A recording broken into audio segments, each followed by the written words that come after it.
Chapter 3. Kit. Hey, you coming or what? Maddie.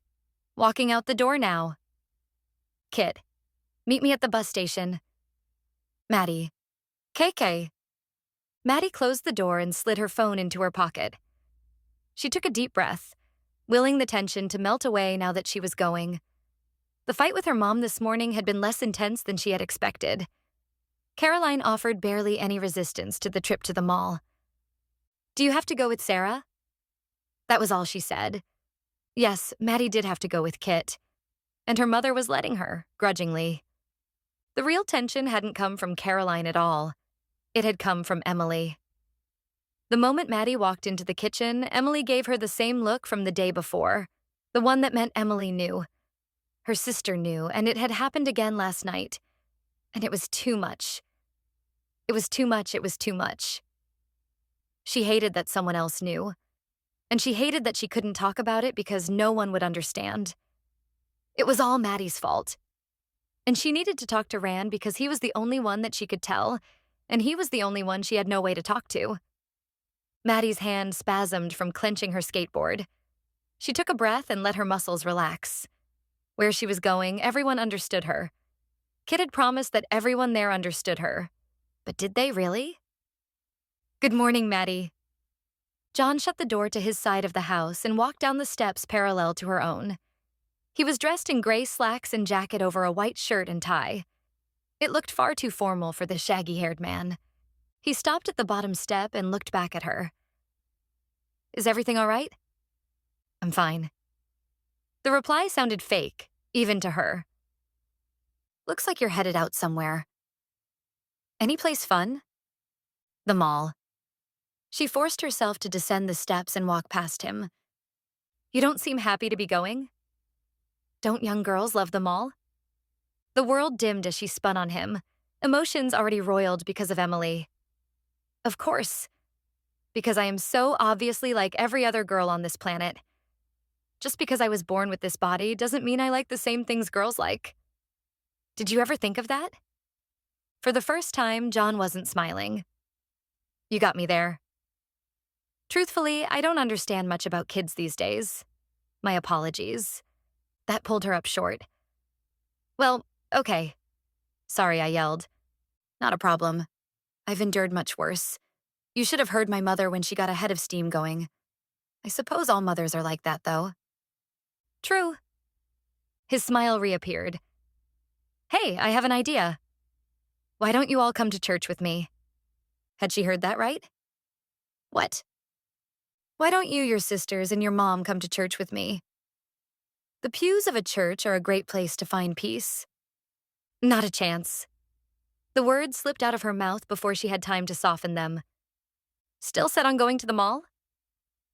His emphasis on the word mall sent a jolt through Maddie. He couldn't know, could he? She looked into his eyes, searching, but he just smiled at her. Yes, I think so. Darn. Maybe next time. Maddie took a step away. Yeah, maybe. Be safe, he said. She turned and threw her skateboard down on the sidewalk. With a leap, she planted her feet on the board and sped away. She knew John's church did not in fact want a trans teen in their midst. And if by some chance they did want her, she didn't want them. John could keep his fantasies about God to himself. Maddie had been disabused of God since Rand died. If it hadn't been for Kit moving into the neighborhood, she might have never figured out that there was more bothering her than just Rand's death. Maddie was a boy, and what kind of all-knowing being would give her a girl's body and a boy's mind? The bus stop was only a couple blocks away, and she made it there in record time. She even beat Kit, which was unusual. It was still early and a Sunday, so there was only one middle-aged man in blue coveralls there with her. He smiled at her when she rolled up, but that was all. She pulled out her phone, about to text Kit when he rolled to a stop beside her, green hair poking out around his helmet. Wow, Joker, you got here fast. Eager to go meet some new friends? I think so. Come on, it's your first Pride rally. You've got to be a little excited. I am, a little. I just don't know what to expect. Kit thumped her on the shoulder. Expect to find your people, Faye. Please don't call me that. Whatever you say, Joker. The man in the coveralls glanced quickly in her direction and away again. She felt heat in her cheeks. She wasn't ashamed of her feelings, but the looks other people gave her when Kit was around made her want to crawl back to her bed and hide. She loved Kit, but he was loud and very noticeable. Maddie liked to be left alone. Seen, but left alone. Thankfully, the bus pulled up. When they boarded, Maddie made sure they took a seat far away from the man in coveralls. She did her best not to look at him. Kit started talking before the doors of the bus even closed. How come you didn't text me about dinner last night? Wasn't the new tenant coming over? Yeah, he did. He was flirting with my mom and telling old stories. Not cool. Were they old people stories? Like, when I was your age, I had to ride my horse 3 hours to get to school. Kind of. He told us about him and his brother growing up. Wow. Snooze fest. Maddie looked out the window, trying to sort through her emotions. His stories were pretty good, actually. Huh. He gonna be your new dad now? She kicked his shin without looking at him. I hate you. No, you don't. Maybe just a little. Their conversation lapsed for a few blocks while Maddie stared out the window at the bay. A rare, clear day made the waves sparkle like flowing diamonds. Kit broke the silence first. I think my parents are close to letting me transition. Maddie spun around. What? Kit gave a half smile. Yeah, I just keep telling them how miserable I am in a girl's body. I talk about suicide and how gender reassignment helps prevent that. They get fidgety whenever I say suicide, so I say it a lot. Huh. Kit raised an eyebrow. I tell you I might transition soon, and all you say is, huh.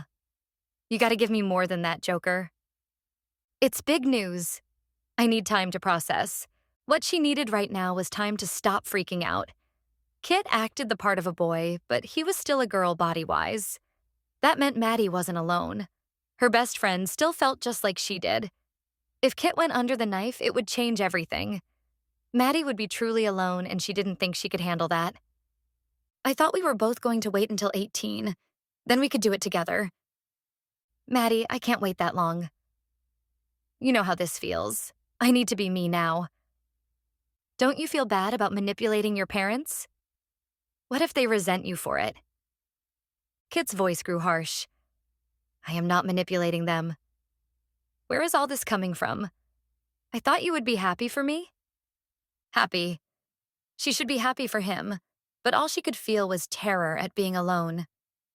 Alone. Like she was at night, in the dark, with nothing but her mind and emotions. The fear was a living thing surrounding her. When she closed her eyes, she could reach out and caress the edges of it with her fingers, feel it tightening, squeezing, wrapping ever closer around her body, ready to make her into nothing. Maddie hugged herself to stop from shuddering. I am happy for you. Yeah, sure. Kit turned away, and Maddie barely caught his next words. Not sure you even want to reassign anymore. She just turned to the window and watched the buildings pass. Did she still want to transition? A year ago, when they had first looked into it, she had. Back then, it sounded like the only solution, the only way to feel less alien. Now, the sound of reassignment surgery made Maddie feel even more alien. She was scared to take on the surgeon's knife. She was scared of not taking on the knife. Nothing felt right, and she didn't know where else to turn for answers. Maybe Kit had found his answers, so Maddie was already alone. They didn't talk again until Kit nudged her. This is our stop. Maddie stepped off the bus into a deluge of noise and color.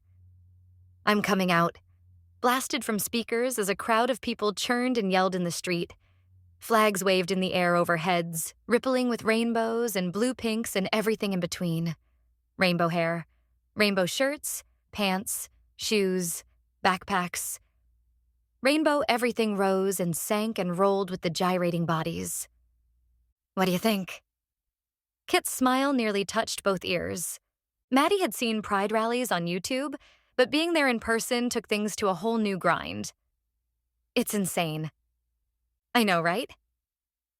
So awesome, Kit grabbed her arm and tugged her toward the seething bodies. Come on, Joker. You've got some people to meet.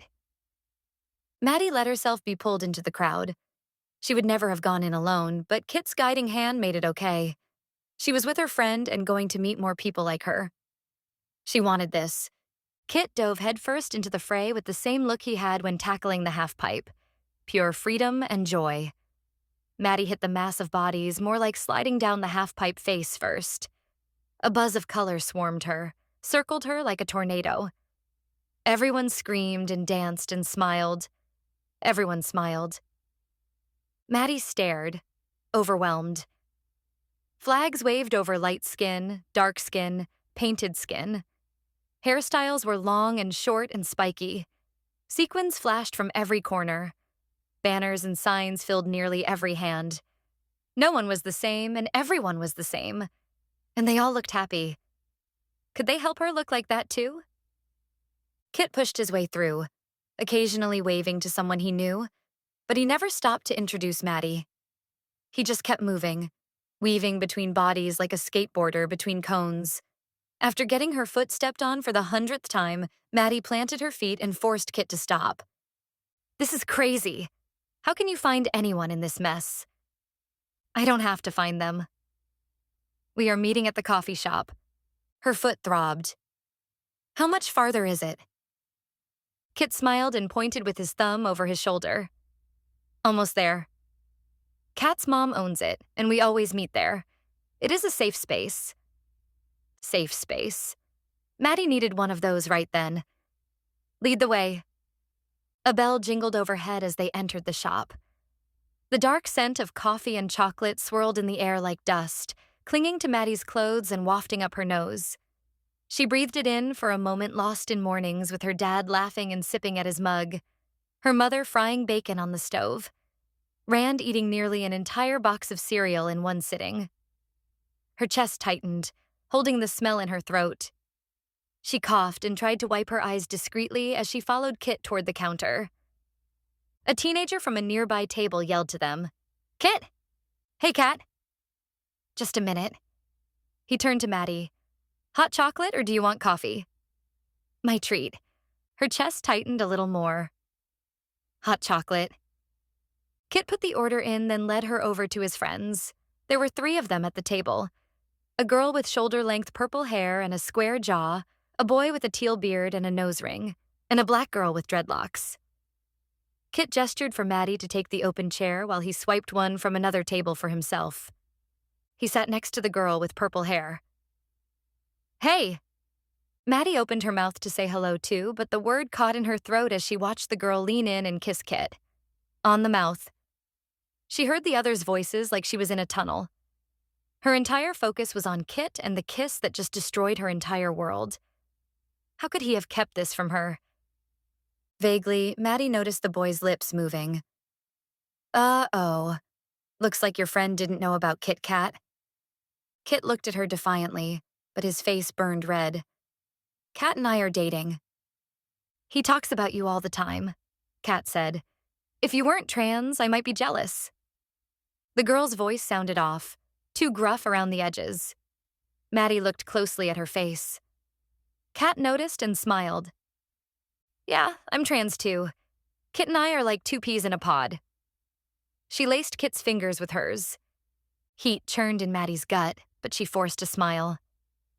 Now was not the time to confront Kit about this. She wanted to make a good impression on his friends. A server came with her hot chocolate and Kit's latte. She didn't want to look at him, so she picked up her spoon and slowly sliced off a portion of the whipped cream. The metal sank into the white fluff, carving off a section, creating a void where before it was whole. She scooped some of the liquid up with the cream and stuck it in her mouth. The heat of the drink seared her tongue, but the cream cooled it almost immediately. She swallowed and went in for another bite. Kit finally pulled her attention back to the group. Well, now that the awkwardness is over, guys, this is Maddie. She nodded at them as they smiled at her. Maddie, this is Kat. My girlfriend, that's Janica and River. Janika, the girl with dreads, gave Maddie an appraising look. Kit, you sure she's trans? Just looks like a skater chick to me. Kit didn't even look away from Kat's eyes to respond. Maddie is just like me, but slower to bloom. It's a mom thing. Don't be judging the newbie already, Jay. River put a hand on Maddie's arm. You take as long as you need, honey. We all have to come out in our own time. Maddie racked her brain for something to say, but all she could manage was, thanks. Sorry, Janika said, shooting a glare at River. Must be my time of the month. Don't you hate that? Kat asked. Janika just stuck her tongue out. Where's Unique? Kit asked, glancing around the coffee shop. Performing, Janika said. What? Kit looked surprised. Kat started bouncing in her chair. She got a half-hour spot on the glitter stage. She checked her watch. Unique's dance is in 5 minutes. She's streaming? No, just posting it after. Maddie was confused. Your friend performs in 5 minutes and you aren't going to watch? River shrugged. She doesn't want us to. Says it makes her nervous knowing we're there. That's kinda weird. That's unique, Kat said, laying her head on Kit's shoulder. Maddie turned away from the couple, focusing on her hot chocolate again. Kit had kept his girlfriend a secret from her. His girlfriend. Why? Didn't he trust her? Her throat tightened and her stomach ached. She'd worried that he might ditch her completely for his new friends. She knew Kit wanted her to embrace a trans lifestyle just like he had. It frustrated him that she was holding back. Maddie saw the hurt in his eyes whenever they talked about it. She didn't want to hurt him, but she thought there had still been time. But the clock ran out while she was looking the other way. Janika's voice cut into Maddie's thoughts. So Maddie, why the holdout? Kit told us how hard it is for you to be a girl. Why not just embrace the real you? Kit slapped a hand down on the table. I told you I wanted Unique here to talk to her. You're too blunt. He looked at Maddie apologetically. I'm sorry. Just ignore her. Heat rushed to Maddie's cheeks. What have you been telling them? Kit opened his mouth, but Janika spoke over him. He told us what you have been feeling. He wanted our help to bring you out of your shell. Sorry if I don't tiptoe around everyone's delusions. Honey, River said, you smash your foot right into the beehive. Whatever. Janika pushed away from the table and stalked out onto the street. They all watched her go in silence. When the door shut, Kat giggled, breaking the tension. Dang, it really is her time of the month. Glad I don't have it that bad. Kit shook his head at her. You don't get a period at all. Luckiest woman ever. Now that was hurtful. Of course I get a period. River looked at Maddie and rolled his eyes. Course you do, honey. Whatever makes you happy. Joker? Maddie looked at Kit, not sure if she wanted to stay and laugh at the drama or run home and bury her face in her pillow. What? It wasn't supposed to go like this, but I brought you here to get help. They all know how you feel. At least they know better than Sergeant Mom or your sisters. We just want to help you. I know. She did her best to keep Kat out of her vision. Her chest tightened every time she looked at the girl. Maddie was alone, and it was all Kat's fault. River gave her a knowing smile. Kit's right. We all understand how you are feeling. I never felt right as a kid either. No matter what I did to try and please my dad, I felt wrong. I hated my family. I hated myself, and I hated the world for beating me down. The day I came out as gay was the most freeing day of my life, and I never looked back. I did come out. My mom knows. Maddie came out to her family 2 years ago, same as Kit. Caroline didn't take it well. It was a miracle that Maddie was let out of the house. River nodded knowingly. There is a difference between coming out and coming out, honey. What does that even mean? Maddie's phone rang just as Janika poked her head through the front door. Hey, losers. Janika's voice was teasing, but a scowl wrinkled her face. The freaks are back. What? Really? Kit stood up, face hard. Yeah, get out here or you'll miss the fun. Kat stood and followed Kit. She waved to Maddie. Come on, Maddie. You'll like this. Maddie stood too and looked at River. He waved her off, pulling out his phone. Not my scene, honey. Maddie shrugged and trailed behind Kat. Just before she reached the door, she remembered the text and pulled out her phone. Mom, where are you? Maddie, mall still. Joker, come on. Kit waited for her at the door. She shoved the phone back in her pocket and hurried outside. The street was still loud, with voices echoing off the buildings and the chaotic rhythm of stomping feet and flapping flags. But something felt different the moment she stepped out and let the noise wash over her again. When they first arrived, the noise had been happy, jubilant even, but now the sounds around her felt dark and angry. The nearby voices pealed out like the scrape of a board on a grind rail. The energy in the air felt wrong, but Kit grabbed her arm and pulled her forward before she could think about going back inside the coffee shop. Again, they jostled through the crowd, but the bodies of the crowd no longer churned in a mad dance. Everyone was looking in the same direction and moving back and forth to get a better view. A few yelled at them as Kit pushed their way to the front, but no one stopped them. They finally got close enough for Maddie to make out the scene attracting so much attention. 3 people stood, signs draped from their shoulders, surrounded by hundreds of angry faces. The words on the signs were small, but Maddie could make out the largest ones. They read, "Don't cut up your children. Children cannot consent to puberty blockers," and "God save the children." One of the 3 was talking with members of the rally crowd. She couldn't hear what they said, but clearly things were getting heated. Maddie's phone buzzed again, but Kit pulled her and Kat forward before she could reach for it. He pushed his way through the crowd until they could hear what was being said. Maddie stood still and listened. The man with the "God Save the Children" sign and wearing a baseball cap was talking to a woman with a trans flag draped over her shoulders like a cape. His voice cut through the noise of the crowd. "I'm not here to judge you. That is not in my power. Only God can judge you." The woman pointed at him as she yelled, "Of course you're here to judge me. You're here to put your judgment on all of us. You want us to stop living our truth and go hide back in the closet." "I didn't say that. I don't want you to have to hide. God loves you and wants you to live. Hiding isn't living." The woman smiled at her friends. "You see what he's doing. Now he's saying we can live how we want, but a minute ago he was telling us to stop." Some of her friends flipped the man off. He just shook his head. The "children cannot consent to puberty blockers" guy came to his friend's aid.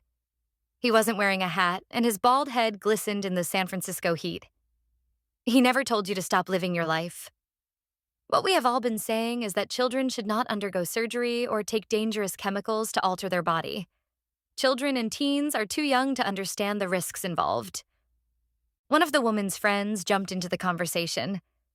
"So you just want kids to keep committing suicide? Trans kids need help, stupid.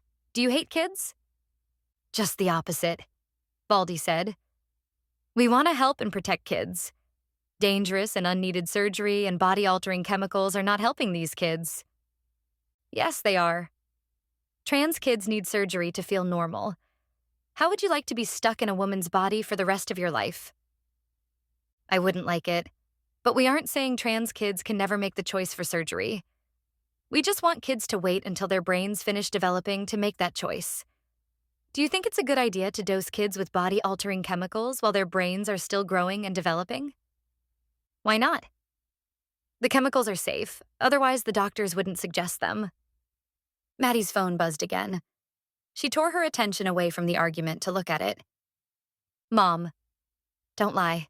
Where are you?" "Maddie?" "Maddie. Mom, I'm at the mall." "Geez."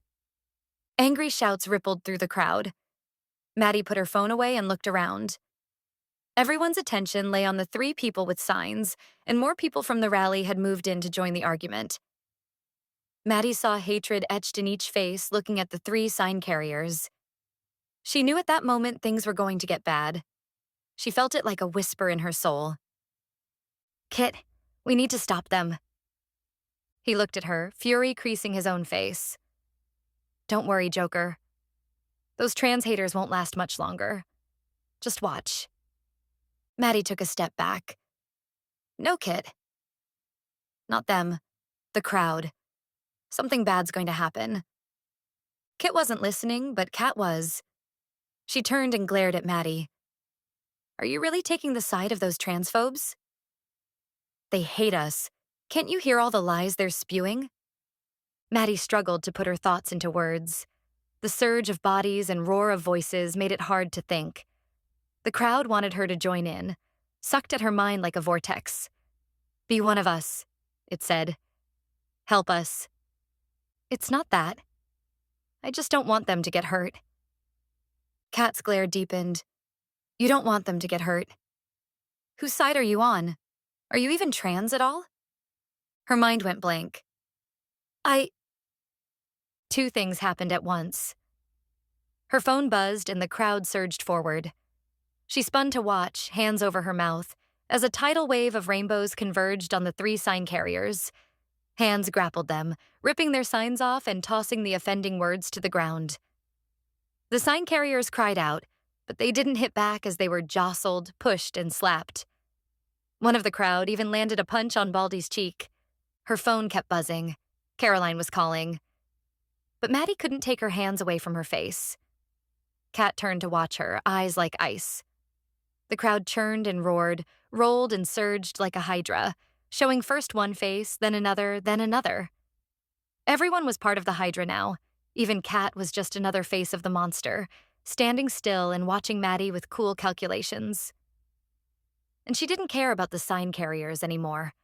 All she could think about now was being alone. Completely alone, ostracized, in the middle of a sea of voices and rainbows.